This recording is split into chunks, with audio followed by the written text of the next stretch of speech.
Welcome to The Geek in Review, the podcast focused on innovative and creative ideas in the legal industry. I'm Marlene Gabauer.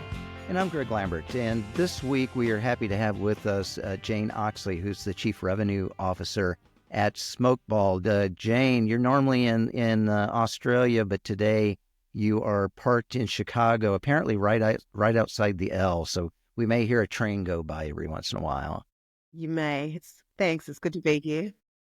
Happy to have you here. So we're shifting things up a little bit recently, and that we want to do a little bit of banter, but we wanted to bring in our guest on it because it'd be a shame to talk about some things here in the legal technology realm without taking advantage of the wonderful guests that we get in. So I picked today's subject because one, it was something I listened to on the way into work today, and two, it hits on a point that I say a lot, and that is I have a theme of all problems are communication problems, which means that any problem that you have, especially within your organization, you can almost directly link back to the way that you communicate with the folks that are having that issue.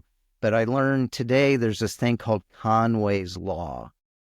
And I was listening to the podcast Decoder, and they had the CEO from GoDaddy. His name's Aman Bhutani. And he talked about when he goes into an organization, he asks for two things. And that is, one, last year's HR data, which is essentially a review of all the employees. And then two, he asks for to look at the code structure for that organization, which he deals a lot with more computer code. But I think even on a broader aspect, I want to look at this as I would ask, how does a company or an organization communicate, especially across the different verticals of that company? And I think that tells you, as he says, should tell you about 80% of what that company is made up of. And if it doesn't tell you that, then they're just, I'll clean us up, just making stuff up. I feel like a lot of people are listening to this and chuckling, thinking about their own organizations. Yeah. And how communication flows through. Yeah. So Jane, let me ask you, if I were to ask you, how does Smokeball communicate? Would that give me about 80% of how your organization is set up? I would say probably yes. And I'm also wondering what people would say if they really looked under the hood. We use Slack like crazy people at Smokeball. And so I don't know if that's a good thing or a bad thing. It may seem a little bit chaotic because, I think because we have, like, our head office is in Australia, but our biggest market is the US, and we've just started in the UK.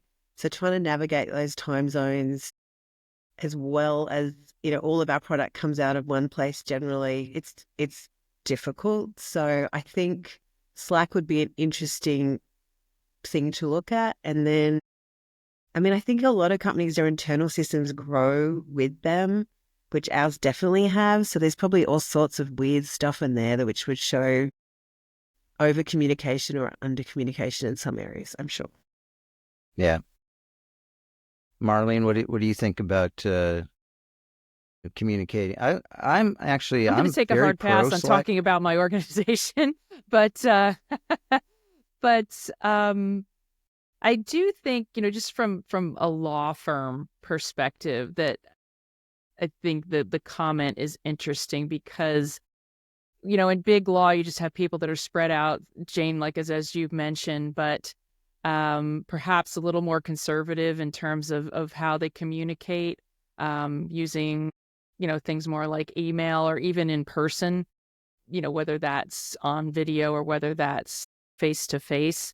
I think people, my experience is that in firms that is craved, I think just because it's such a large organization that you do want that kind of human touch. Yeah. And I think also one of the things that I point to, and I point back to my old Army days, is you use communication to reduce uncertainty in the environment. And I think one of the things that maybe law firms can do very well is setting up the communication through the expectation of workflow. that everyone understands what their assignments are, that there's the ability to communicate as you see fit, whether that's coming from the top down to explain, here's the strategy that we're taking on whatever this particular topic may be, but also giving the bottom up ability to communicate so that as things are happening, that people feel the ability to be able to communicate and feel comfort in pointing out when something may not be going right or when something may be going super right, and being able to communicate that. So Jane, how do you look at communication there at Smokeball? I mean, if I look at it through our client's lens, we deal with smaller law firms. And I think what we see is they often focus more on their cases and their matters than their team. And you sort of see it when they're looking for software, they think about doing the actual work rather than the umbrella of the organization. So I think that is something interesting that we've leaned into with our product even, is to go, you know what, yep, we're going to help you manage your cases because that's what they ask us about, but we're actually going to kind of tie that all together into a picture of that's more broad, which actually helps them communicate cross-functionally. And look, not all firms are like it, but I would say a lot of firms we see, they see themselves as practicing law rather than running a business, and especially in that smaller space. I don't think that gets any better with too. size. Oh, yeah. Yeah, right. Yeah. So we try and help them. I think that is the thing, because, it is hugely important. And I mean, communication is, for us as a company, it's always on the agenda, right? You're always trying to do better. And whenever something goes wrong, it's nearly always the communication. Yeah. So really what I was trying to do here is shift this away from Conway's law and see if I can get Lambert's law established here. So, all problems are communication problems. We'll just call that Lambert's law. It's got better alliteration in it anyway. This whole conversation reminds me of a former guest. Remember Love as a Business Language, Greg? Just again, what they needed to do to change. And Jane, just so you know, it's like they started out, there was just horrendous communication problems, and everybody was really, not in a good space.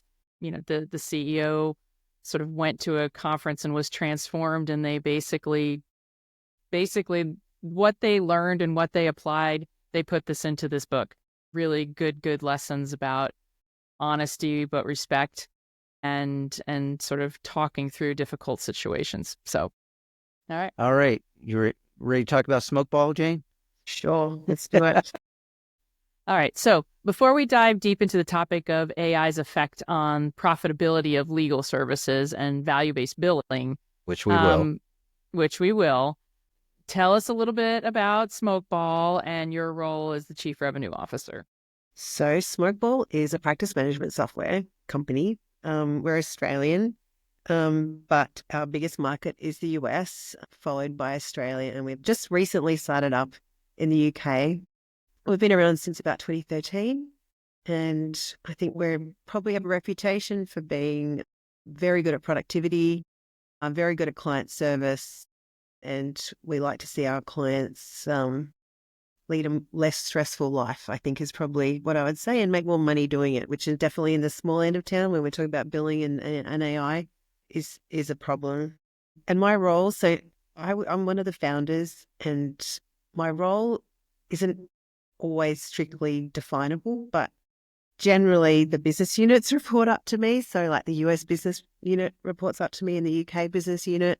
And I'm also very involved in product strategy, in how we go to market, and, kind of exploring different ways to do that, our branding, all sorts of stuff. So I'm never bored. So you're like the jack of all trades, really. Yeah, and probably master. Well, it really boils down to you got to bring in more money, right? I see Chief Revenue Officer. All I see is this is a person that brings in more money. Yeah, and it's kind of a joke internally for in a meeting, and we start talking about revenue that my ears go. my antenna go up. Let's talk about this. So, Jane, I wanted to expand that just a little bit. So, if I'm one of your clients, why would I reach out to Smokeball and bring you in? What am I struggling with? You're probably struggling with feeling organized and in control of your day. And that is probably the biggest thing, that you're wanting to kind of get that visibility of what's going on. We get a lot of people coming to us saying they want an all-in-one platform, and particularly in the small end of town, which we happily serve. They really want that core platform where they can get everything done. Wanting to feel like you're in control, get your work done more efficiently, bill more, hopefully, and get a team that all feels they're on the same page, which is that communication. Again, it's going to be the theme of the day. Like, if you have everyone's on the same page, you have that communication, and you're actually able to serve your clients better as well. So I would say people come to us because they've spoken to other firms often who are like, you know what, I bought Smokeball for a reason. A, like I wanted to automate, get my documents produced faster. I wanted to manage my emails, or I wanted to do my billing better. But what actually happened 6 months down the track was that I felt less stressed and more in control, and my team were happier. And that is probably the word of mouth that we actually get in the front door, is kind of the 6-month epiphany of life practicing law, and running a small law firm could be easier than it is right now. So, as the CRO there at Smokeball, I'm curious because we talk a lot of AI here on the podcast, and I'm curious to where you've seen AI kind of have its effect, whether it's in legal practice management or elsewhere in the smaller firms. So how are you seeing the smaller firms that look at what AI brings? So, I mean, obviously for me, the easiest lens is through our client base. And I would say that I have been surprised at the level in AI straight out of the box.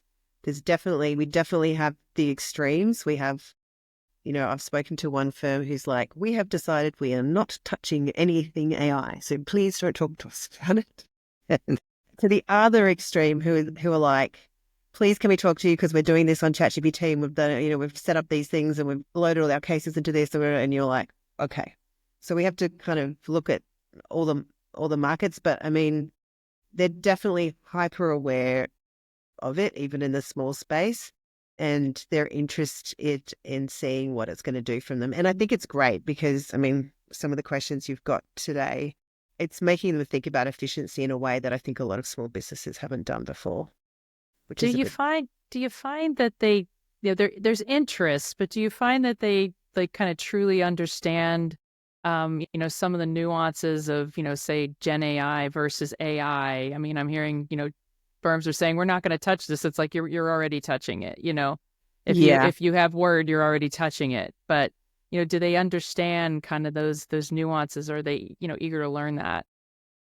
They definitely generally don't understand the nuances, but I think they are interested in learning. And we've seen, a huge we've had the biggest webinars we've ever had in the last few months, with just such, strong level of interest, and people being like, please explain it to me. And also please show me what it does. And I think when they're scared, it's all about their client data, right? That's, at the end of the day, that's what they're really worried about. They're curious, and they're a little bit worried, but they understand that it's here, and it's here to stay, which is good, really. Yeah. Are you able to leverage that curiosity? Because sometimes, again, they may come in with a curiosity that is spurned on by just what they think AI can do. And then you can come in and go, really what you're needing is, A, B, and C. And that's what we're providing. That's that level of comfort and workflow that you need. And, that doesn't necessarily have anything to do with AI, but it's giving them an opportunity to kind of ask those questions. Are you finding that at these webinars?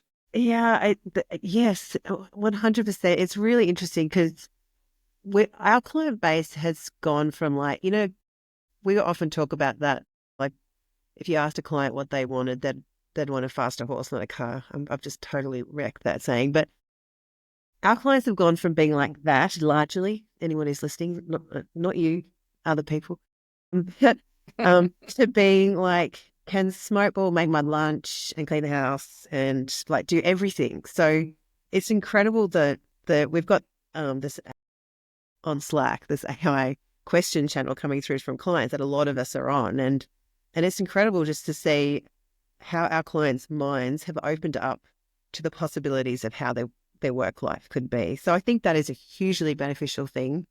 And it's inspiring us to go, could we do that? We probably could do that.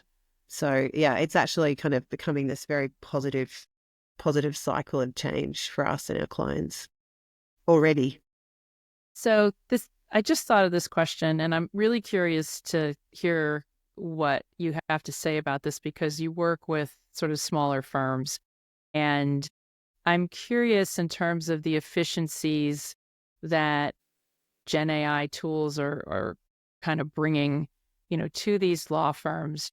A small firm, it's once you get a lot of these efficiencies, then I think it might have, a significant impact, say, on staffing or on the bottom line. And I'm wondering kind of what you see in terms of your experience with your clients, because it seems like, what I've read is that projecting staffing might be impacted, but in the long run, it's going to allow them to do more work or even expand into different areas and then possibly bring on more people. Yeah, I think all those things are true. But what I would say in our client base, we generally see is that our clients are too busy a lot of the time. Once they kind of get past that solo size, in that solo space, there's a whole lot of stuff going on. That's a very interesting market in the US. And there's definitely people who are looking for work. But in our client base, generally, people have too much work. So, and we see that their staff are too busy. Again, they're too busy to do the communication side of things, and actually the human side of law, which I think is going to be the winner in this. I think this is just going to help them do their work better, serve their clients better. And with the bottom line, I'm not so worried about that for our clients. I do think, like, if you look at any of the studies of, 1 to, say, 40 user law firm, the average billing is around 2 hours per day per fee earner. And, that's horrible, right? It's horrible. And they're doing far more work than that. So my hope is that with AI, they're actually going to go, you know what, I am using these tools to get my work done so efficiently, I'm actually going to feel good about billing for all of my time. And so hopefully it will get to the point where, leveraging technology, they can just kind of do the work and let the software almost look after everything else behind the scenes when it comes to billing. So my feeling is it's actually going to help client service win, and hopefully for the law firms will actually make a bit more money because they'll actually feel good about billing for their time. Because billing in a small law firm it's so different to big law. You talk to a lot of our clients and you go, how many hours are your staff billing per day? And they'll go, I have no idea, but they're working very hard.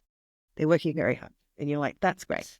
But how much money are you making out of these people? So I think I just see benefits around it. Honestly, I do think that having worked in a couple of different markets, the UK market and the Australian market, for various reasons, I think also partly through the technology that was available a really long time ago, those markets actually adopted a lot of productivity software a long time ago. So you see those firms really focused, and those markets really focused on getting work done efficiently. So AI is just kind of the cherry on top. Whereas in the US, I feel like there's a lot of small law firms who really they focused on the time and billing side of things and not on productivity. So I think this is actually just bringing productivity to the fore in the US market, which is going to be great for small law firms. I think hopefully they'll actually end up making more money and feeling good about it. I love saying feeling good about it because they're servicing people, right? They're not servicing big corporations, and that's part of the weird psychology of billing in a small law firm. Feel good about it. Their clients feel good about it. Winner, winner, hopefully. Okay. And that actually segues nicely into my next question. So, if with AI is enhancing legal work, how do you envision, will it impact like a transition from billable hours to value-based billing? Yeah, so we've been thinking about this a lot. I think I was really hot on this 6 months ago. I was like, everything's going to change. So was You know? I. I Yeah. was like, it's the end, it's the end. And they're like, oh, no, it's not. No, nothing changes. So yeah, I mean, I kind of made some notes for this and I was like, business model shifts are not fast. But I do think, because when I started talking to a couple of clients about this, it's like you can move away from the billable hour and they're like, yeah, we're going to start charging by the page or by the email. And I'm like, that's not value. That's a value. And so it's just there's Sounds a very very, 1990s. I know, it's just a limited understanding of what value is.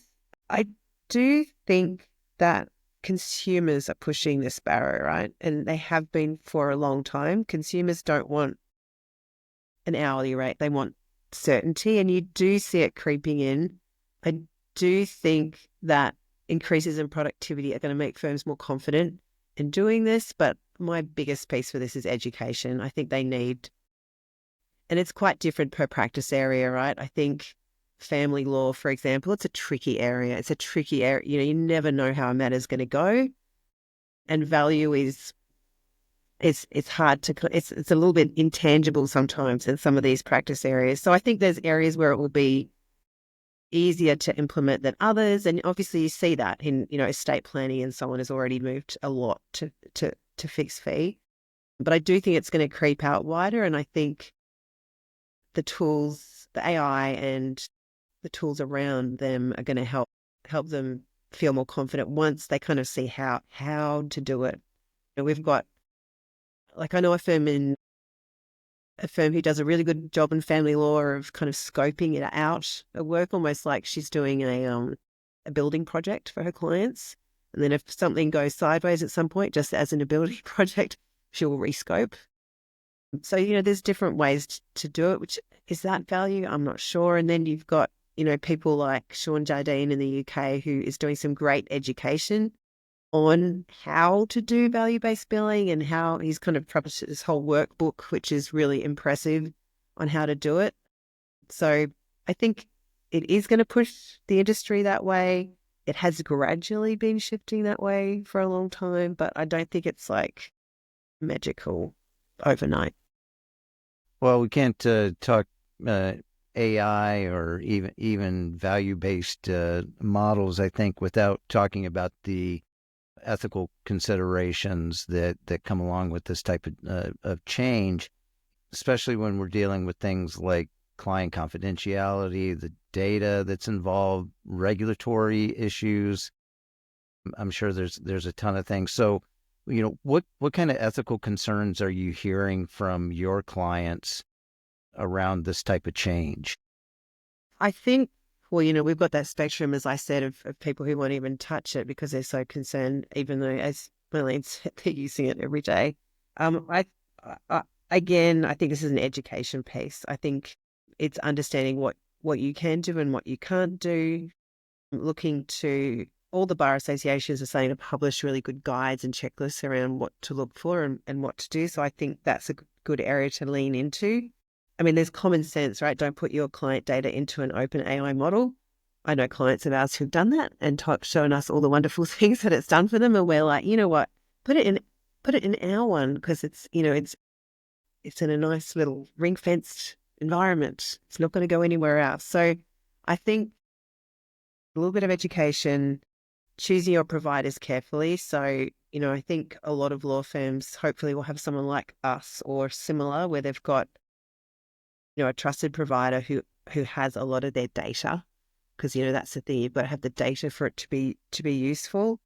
And then definitely look at your staff, because what I also see is that AI tools can sneak into a law firm, especially in a smaller law firm, and your staff can start using different tools without you even knowing about it. So really getting a handle on that and making sure that you as a business owner are controlling what your staff are doing and knowing what tools they're using and directing them a certain way. One of our favorite terms at Smokeball as well is trust but verify. So once you're actually using the tools, do not trust the outcome. You need to verify. You're a lawyer. You have a duty of care. You need to verify the work. So they're kind of and I think what we are seeing, again, this isn't quite not just an ethical thing, but start using it for less dangerous things, I would say. If you're dipping your toe into using AI, don't go straight into extreme legal research or trying to get it to draft a complex affidavit for you. They're not the right. It's not the right place for it right now. And look, legal research is coming along, but I'm seeing, hallucinations. I'm seeing all There's work to be sorts of done. Yeah, there's a lot of work to be done. Yeah, and legal research was probably the hardest thing to address with AI, and it was like the first thing they tried to address. Which, welcome to legal. Let's eat the elephant all at once. Yeah, and so we've gone the opposite direction, right? We've gone like, you know what? What's the stuff you do all day, every day? Let's use AI to help with that. You have clientele in Australia, you have clientele in the UK, you have clientele in the US. So all of those regions have different regulatory schema. So I'm wondering, how does that impact your business and what you can and can't do, or how you approach clients? I'm seeing is that it's all pretty similar, and you'll see like UK lawyers reading US Bar Association stuff, and like it's all spreading everywhere. So I think I don't see a huge difference in how it's being applied and how the recommendations are forming. Australia has just released, I know I have not read it in detail, but I may get this wrong, but I think it was the Chief Justice of the Family Law Court in Australia has said, you cannot use AI for drafting certain documents, certain key documents. So that's the first time I've seen really specific do not do cases come out. So that is going to be interesting to see how that proceeds around the world. It doesn't affect us too much because we're really not leaning into that side as much. We're much more leaning into more of the repetitive work or the drafting your emails that you're doing all day, every day, that kind of stuff, summarizing documents and then actually just kind of tying it into your workflow. Can you share some specific examples of how the AI-powered tools in Smokeball software help lawyers focus on the high-value work while streamlining the administrative tasks? What we've really leaned into is our tool Archie. And Archie, I think one of our staff the other day said, I think the whole theme of everything is never start from scratch again. You shouldn't have to start from scratch with your routine documents and emails that you're doing all day, every day. And so one thing that Smokeball's always been really good at is not just giving you case management, but also integrating it through to Word and Outlook, because we know that usually the output of what you're doing is to create an email, to create a document, send some sort of communication out into the world. And that's why people love our software, because it kind of really streamlines that process. So what we've kind of done is put our AI tool Archie kind of into the heart of that, to go there first. And you can go, you know what, I've got this report, summarize the content of that report, and then automatically turn that into an email and send that out the door. So I think it's using AI to speed up those kind of communications and then actually embed it into your workflow so that you're getting your work done faster than ever before. So our clients are using it to draft, if you're sending out 100 emails a day, or maybe say 50 emails a day in response to things, you can use Archie to get those done in a fraction of the time you're doing before, as well as using it to summarize the status of something, summarize a document, and format it in an appropriate way. And that's probably the biggest use case we're seeing, getting those documents out the door or querying where a case is up to based on, every document, every email, every communication on the matter. So our clients are loving that as well. I just had a look before we came on today, and there's like 100. We've only had it out for four months, and there's about 150,000 questions already been asked in Archie. So the uptake is really, really high. So it's definitely hit a nerve. We're also looking at how to use it in all different. I mean, I think, as you said, Marlene, AI is everywhere. It's embedded into everything we do. I think the reality is that every part of a software is going to be impacted by AI over time. So, and that's really what our development teams are doing, are going, how can we use AI to help with this function or this functions? One we did recently was intake forms. So if you look at our clients will often have like literally a PDF, which is like, here's all the pieces of information. I'm holding up a piece of paper, which is very helpful on a podcast. Here are all the pieces of information that we need to get going on a case. And you can actually just take a picture of that or scan that into Smokeball, and we will turn it into an intake form and create all the fields for you mapped to the fields in Smokeball. So that's pretty awesome. Mm-hmm. Another thing we're doing, I mean, I won't talk all day about all the different ways that our clients are using it or will be using it, but one of our clients' favorite features in Smokeball is auto time, which is basically using, it's not AI, but a lot of our clients think it's AI. We actually track everything that everyone does in our software all day, every day. And because, as I was saying before, our clients use us as their kind of core platform to not just manage their case data, but manage their documents, their emails, all their communications out and in, their internal messaging, their events. We can see what they've done all day. So about 5 years ago, we developed this thing called auto time, where we go, here's your time sheet. Here's all your time entries. We know what you did. And our clients love it. And because of that, they're billing more, which is great. But what we saw just after launching it was that our clients then spend an hour every day changing every description of every time entry to be very, very hyper specific, because that is the proof, the tangible proof of the work they've done. So we're now working on AI to actually do that last piece, and we'll even learn from the way that they've worded their time entries in the past, whether they peruse documents or read documents or whatever they do, so that they can hopefully just do the work and we will bill it for them if they will trust us to do that, which they won't completely, but mostly, yeah. So, yeah. I think they will. I think anything they can get out of having to bill time, I know, no one wants is a good thing in their eyes. So yeah, I mean, that was a long answer, but I think what we're seeing right now is using it to summarize documents, create emails, and then create documents. And I guess the last piece, we're kind of developing templates, because one of the questions before, you're kind of alluding to like people not really knowing what to do with AI. And we see that as well. People come in and they kind of are like, what prompt should I write? And a lot of our clients will be like, summarize this case. And you're like, well, maybe you could be a little bit more helpful than just summarize this case. So we're actually building templates in the background that go, when someone says summarize this case and it's a family law divorce, actually run these 10 prompts and format them this way so that they get an output that they're like, holy moly, this is incredible. That's awesome.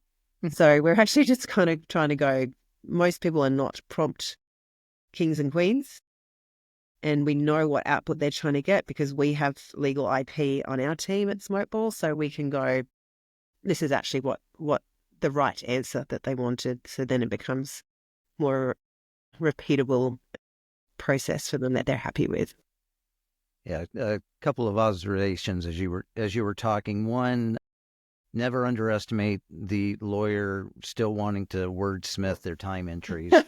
And then two, anything that's viewed as magic right now is going to be viewed as AI. So whether it's AI or not, I think if they see it as magic, So if you somehow miraculously come up with their time entries and they don't know how you've done that, that obviously is magic or AI. So It's definitely, I know, I completely agree. well, Jane, you said something earlier, and that was with all of this change, whether it's in workflow or AI, you said the human side of law is going to be the winner. And I really, really liked the way that you phrase that. So when we talk about the human side and the lawyers on the human side of things, again, we talked about there's this nervousness that increased AI adoption may actually cut into the profitability of a firm over time. It sounds like you give a lot of your firms kind of advice as well on their business structure. So what kind of strategies do you kind of recommend that they do to maintain profitability in this type of paradigm shift? I think they need to lean into the human side and remember that that's actually why people come to them. So, when you are going to a lawyer, you're actually thinking about generally the kind of crappy situation you might be in at the time, right? Often. What you want is someone who's going to make you feel better about it and make you feel like they've got this and they're going to get you through whatever is going on. And look, it's not always terrible, but even if it's, contract stuff, it's still stressful stuff and it's still very important stuff. Generally, when you're going to a lawyer, it's because there's something significant that is going on in your life or in your business. And we know that the majority of complaints against lawyers are around communication, right? And because our client base in small law is so busy all day, every day, that is kind of often the piece that suffers. I make this joke when I'm on inducting new team members that, they come back from court and they have, 15 phone calls to return and or emails or whatever, and they only have time to reply to the ones that have smoke coming off them. So I think hopefully lawyers need to remember that is actually really the value that they bring. It's not the document. It's not all those things that are going to be quicker and faster to output, which is fantastic. And it's the stuff they generally don't feel good about billing for in the first place. That is what I see. Standard, a lot of, we'll see clients who don't bill for half the emails they do in a day, which not realizing that it took them 2 hours of their time. My feeling is lean into helping your clients. That is why most people went to law school. They went into law school to help people and make the world a bit of a better place. So lean into that. And don't forget that is the value you bring, and see how you can change your business model to give your clients more time. Because generally they want more time from you, not less. So, Jane, looking into your crystal ball, how do you anticipate AI reshaping client expectations regarding legal services over the next couple years? And how can law firms proactively adapt to meet these evolving demands? Because you gave me the sneak peek of the crystal ball, my answer is actually exactly what I just said. That was going to be my answer, because I think that's what it is. The client expectations, they're going to know that they can go to ChatGPT and get a paragraph to deal with X, Y, Z, and people are already doing that, right? But what they can't go to ChatGPT for right now is getting someone to hold their hand. So I think making sure that they are focused on client service, making their clients feel like they found the best lawyer in the whole world that is going to deal with their issues, I think is genuinely what they should lean into, and use AI to get all the other stuff done as quickly as possible, that so they can still feel good about billing for their work, their clients feel better about the lawyer they've chosen, and I think it's going to be a win-win if we can make that happen. All right. Well, glad you got to answer that one twice. So. Repetition is important in communication. It is. It is. Right. Everybody will remember now. Yeah, exactly. Well, Jane Oxley, the Chief Revenue Officer at Smokeball, I want to thank you very much for coming in and talking to us on the Geek and Review. Absolute pleasure to meet with you both. And of course, thanks to all of you, our listeners, for taking the time to listen to the Geek in Review podcast. If you enjoyed the show, share it with a colleague. We'd love to hear from you, so reach out to us on LinkedIn. And Jane, we'll put the links on the show notes, but what's the best way for people to reach out and learn more about you or a Smokeball if they have any questions? I'm on LinkedIn. There's not that many Jane Oxleys out there, so you can definitely find me on LinkedIn and connect with me. I would love that. Alternatively, you can always visit www.smokeball.com to learn more about what we do. Thank you very much, Jane. And as always, the music you hear is from Jerry David DeSica. Thank you, Jerry. All right. Thanks, Jerry. Talk to you later, Marlene.